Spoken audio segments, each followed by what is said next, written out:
happy blessed Sunday. Yes, kain po tayo.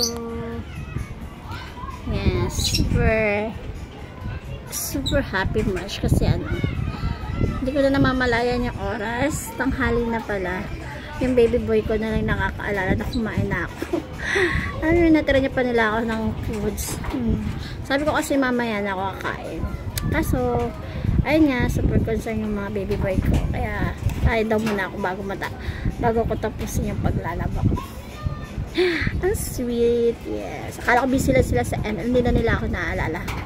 Pero super appreciate, guys. Yes, salamat sa love and care. Akala ko hindi nyo na ako love. Char!